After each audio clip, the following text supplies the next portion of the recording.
I'm still kind of picked about this incident that happened at the correspondence dinner.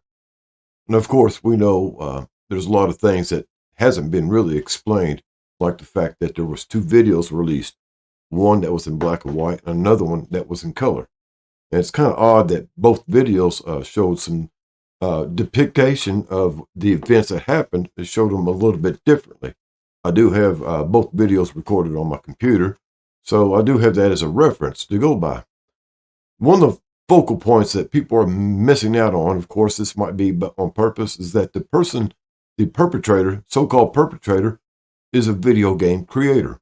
A person is skilled in making real-to-life video imagery, using voice manipulation to create voices also.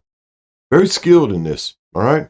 Also, another person of interest is the mentalist on stage at the time, a person that is skilled and knowledgeable in manipulation of people's attention. It's a psychological operation that's going on when a mentalist enters the area. So he is world renowned, one of the foremost specialists in mentalism, right? So we have these two characters going on here, or players in the area. So this is the idea I have, that perhaps both images, both videos was manufactured. I call it the manufactured moment. What if nothing actually happened in the lobby at all? Not a shooting, not an attack, not even a real event. What if the entire incident was a manufactured perception event, a carefully orchestrated psychological operation built with synthetic imagery, engineered sound, crowd manipulation, and controlled narrative release? Most people still believe that the cameras record reality, but cameras no longer simply record reality. Now they can create it.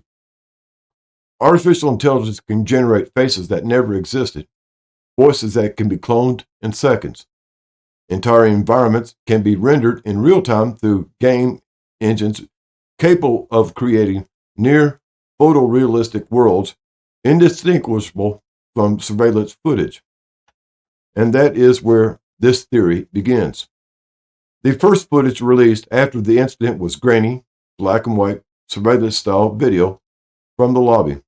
Raw, imperfect, chaotic. The exact kind of footage people instinctively trust because it appears damaged and unfiltered. But within a few days, almost immediately, people began noticing problems.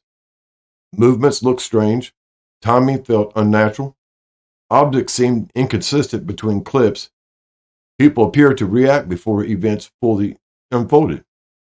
Then days later, another version emerged. This one was in color, cleaner, sharper, more polished, released through mainstream media distribution channels. But the story it told was subtly different. Different pacing, different positioning, different emotional framing. Almost as if two different editors were attempting to guide the audience toward two different conclusions. And if that becomes the center of the theory, what if neither video was authentic? What if both were synthetic creations? Not enemies fighting each other from opposite sides, but competing factions inside the same structure struggling to control the final narrative presented to the public. One faction releases the rough black and white version, first because it feels believable. Another faction counters with a polished, colorized version designed to stabilize public interpretation and steer emotional reaction in a more controlled direction. Not chaos versus order, control versus control. And then there is perhaps the strangest element of all, a mentalist on stage during the event itself. Most people hear the word mentalist and think entertainer. But mentalism is built on very real psychological principles: attention control, emotional suggestion, expectation manipulation, synchronized focus, and behavioral direction. A skilled mentalist understands how crowds think, how crowds panic, how crowds follow emotional cues. Now, now, excuse me. Now imagine a room already emotionally primed. Hundreds of people focused in the same direction.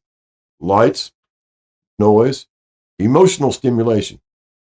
Attention narrowed towards a stage performance. And then comes the trigger. Not necessarily real gunfire, but engineered sound. Directional audio technology already exists.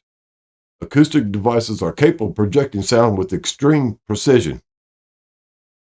Frequency manipulation can create discomfort, anxiety, confusion, and fear responses in large groups of people. The crowd does not need to see danger clearly.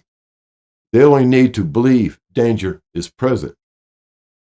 Panic spreads faster than logic. Once fear begins, perception collapses into emotion. Memory becomes unreliable. People react before they think. And in the middle of that confusion, synthetic footage begins appearing online almost immediately. Different versions, different edits, different narratives. The public becomes trapped, arguing over which version of reality is true instead of questioning whether the reality itself was artificially constructed from the beginning. And maybe that was the real objective. Not assassination, not violence, not even political theater, but a demonstration. A live experiment testing whether modern technology can manufacture a believable event in real time and divide the public into competing interpretations before the truth can even be examined. Because we are now entering an area where reality itself is becoming programmable. Deepfakes, AI generated imagery, synthetic voices, behavioral algorithms, psychological operations amplified through social media. The average person can no longer distinguish between authentic events and engineered perception. And perhaps the most disturbing possibility is this. Maybe the goal is no longer to make people believe one story. Maybe the goal is to make people doubt all stories. Because once an objective truth collapses, whoever controls the emotional perception controls society itself. Maybe the event was exactly what officials claimed. Maybe parts of it was manipulated. Or maybe, just maybe, the public witnessed something far more sophisticated. A fully synthetic moment designed not to eliminate a person, but to destabilize certainty itself. Either way, one fact remains impossible to ignore. The videos did not match, and once people began noticing cracks in the narrative, trust becomes the first casualty. And this is a really strong argument, guys, because we know evidence of Operation Bluebeam and other deepfake programs that's going on. So, what do you think? Do you think this was a beta test? What's getting ready to go down? Remember, they're talking about releasing UFO stuff and everything else. Who knows?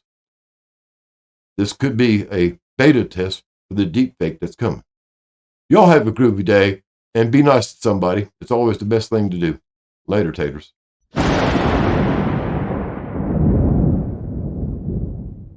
Attention passengers, we've now reached our destination.